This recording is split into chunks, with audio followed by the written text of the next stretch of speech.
আজ আর সকাল থেকে ভিডিও করার টাইম পাইনি, কারণ বাড়িতে অনেক কাজকর্ম করেছি। আজ একদম শুরু করেছি দুপুরের থেকে ভিডিও করা।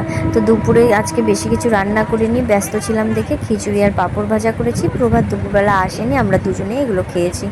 তো দুপুরে খাওয়া দাওয়া করে ঘুমিয়েছিলাম। তারপর ঘুম থেকে উঠে সন্ধ্যাবেলা আমার ছেলেকে একটু পাউরুটি দিয়ে পিজার মতো বানিয়ে দিয়েছি। খেতে কিন্তু বেশ ভালোই লাগে এইভাবে। তো এগুলো খেয়েছিল ও, আমি আর খাইনি, ও একাই খেয়েছিল। এরপরেই সন্ধ্যার দিকে ওর বাবা চলে এসছে কাজের থেকে বাড়িতে। তো এসে এই যে নুডলসটা নিয়ে এসছে, বলছে আজকে তোমাদের এটা বানিয়ে খাওয়াবো। এটা কিন্তু প্রভাত খুব টেস্টি বানায়। আমি অনেকবার খেয়েছি ওর হাতে আগে, কিন্তু আমার ছেলে এই ফার্স্ট টাইম খাচ্ছে ওর বাবার হাতে এই নুডলসটা। আর বলছে ড্যাডি আমার নুডলস বানাচ্ছে। ওর বাবাকে যেহেতু ড্যাডি বলে ডাকে, তাই জন্য বলছে আমার ড্যাডি নুডলস বানাচ্ছে, আর বলছে খুব ইয়াম্মি হয়েছে। তো যাই হোক, এই হলো বানিয়ে দিয়েছে, এখন আমরা এইগুলো খাবো। আর দেখেই কি সুন্দর লাগছে না, খেতেও কিন্তু দারুণ টেস্টি হয়েছিল। এই নুডলসটা প্রভাত দারুণ বানায়, আমার হাতে আবার এরকম এত সুন্দর হয় না, মানে এটা ওর হাতেই এটা ভালো হয়। তো যতবারই ও নিয়ে আসে এই নুডলসটা ওই বানিয়ে খাওয়ায়। তো যাই হোক, এখন আমরা সন্ধ্যাবেলায় টিফিনটা করব, মানে সন্ধ্যা কি এখন 8:45 মতো বেজে গেছে। এখন এগুলো খাওয়া দাওয়া করব, তারপরে একটু রেস্ট নেব, তারপরে রাতের রান্নাবান্না। এবার আমি খেয়ে দেখবো কীরকম হয়েছে।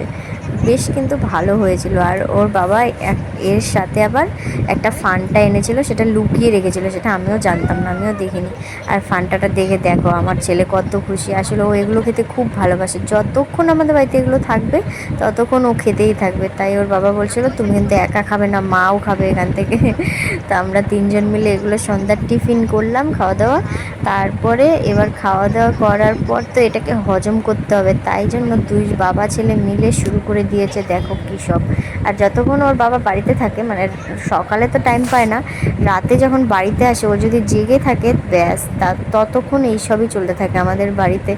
আর সবসময় তো ভিডিও করা সুযোগ পাই না, মানে হয়ও না সবসময় ভিডিও করা, কিন্তু এগুলো চলতেই থাকে আমাদের বাড়িতে ওদের দুজনের। তো যাই হোক, এখন দেখো এটাকে আমার ছেলে সত্যি মনে করে নিয়েছে, আর ভয়তে দেখবে কীরকম করবে, ও ভাবছে সত্যি হয়তো এই রাইডে উঠেছে ও। তো দেখতে কিন্তু বেশ ভালোই লাগছে আমার এটাই। তো যাই হোক, এখন এই হজম টজম হয়ে যাওয়ার পর আমি চলে যাব রান্না করতে।